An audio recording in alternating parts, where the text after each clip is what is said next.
Okay, the next strange creature I want to talk about is Goatman. And you know, all of the cryptid channels and the monsters and mysteries on, what is it, Destination America TV channel or whatever, that show, that paranormal show, has done shows on this Goatman that people have been citing. But I contend that, of course, Goatman is none other than a satyr that has been recorded throughout all of history. And you know, he has the bottom half is like a goat, and he has the goat's head, and he has a man's torso.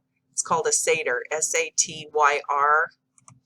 And of course, the most popular or most famous, hopefully not popular, but he is getting more popular these days, the most famous one is the Baphomet, which we sort of see as Satan. And you know, the satyrs of old, Pan, which was also a Satan archetype. Pan was a satyr, Pan, one of the ancient pagan gods, which now has been carried forward as this Baphomet in the satanic movement.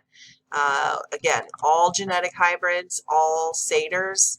Nowadays, Goatman is what, when people see him nowadays, they call him Goatman. Oh, wrong skulls. These are for that file. But here's the skull. We have recovered skulls with horns, humanoid skulls with horns. So let's go all the way back to the Bible. What does the Bible say about satyrs? Yep, it records them. It says, "But wild beasts of the desert shall lie there, and their houses shall be full of doleful creatures, and owls shall dwell there, and satyrs shall dance there." Satyrs. And this is Isaiah 13:21. Isaiah 34:14 essentially says the same thing, talking about satyrs. And in Leviticus, it flat out calls them demons. They are goat demons. Leviticus 17:7. And the Lord says, "They shall no longer sacrifice their sacrifices to the goat demons, with which they play the harlot. This shall be a permanent statute to them throughout their generations."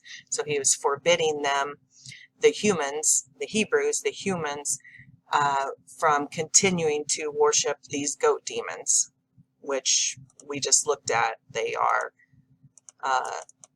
these satyrs, these goat demons right here, satyrs, hybrids, humanoid hybrids. So if you want to, the most popular one where there is a small population, or at least some of them, is the Pope Lick monster. That is the Kentucky.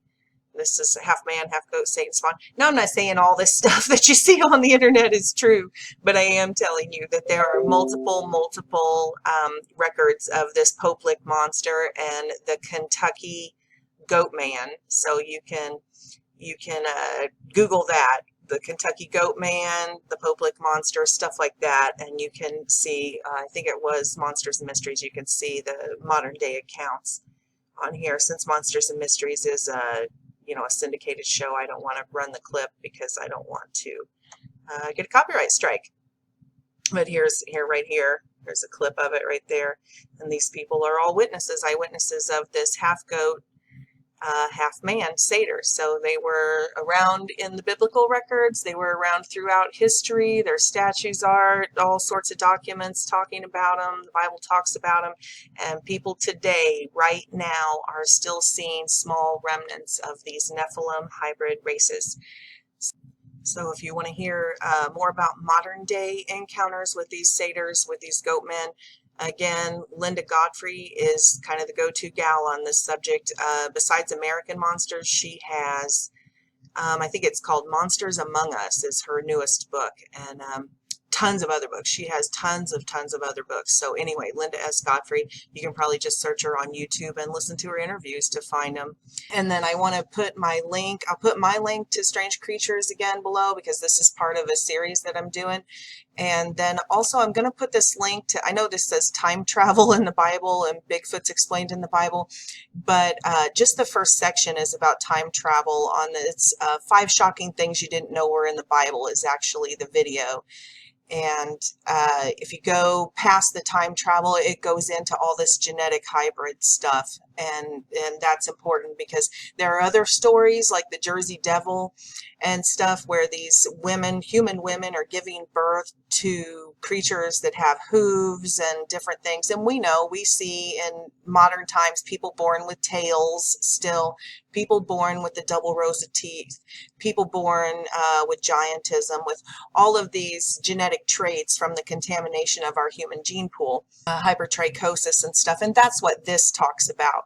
Now, one of the stories with the Jersey Devil is that she didn't give birth to a creature that went off on its own, but that she gave birth to a child who was essentially normal but had hooves, and they amputated those hooves. And so the nurses, and back then in that era, they had the old time doctors and midwives who came to the house, and so the story went out from there that she had given birth to a devil child because the child was born with hooves, but that it didn't turn into a monster and fly off and live in a barn or anything.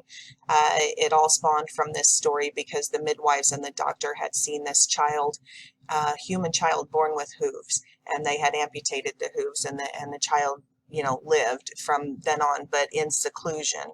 And that's one of the stories of how the Jersey Devil tale legend began. So I think that's interesting about the genetic hybrid condition. And and that's what this video is about. If you watch it, that this contamination of the human gene pool still pops up in our modern times. So I'll put that link down below too. That might be worth a watch for you guys. Okay, thanks a lot. Love you guys. God bless you.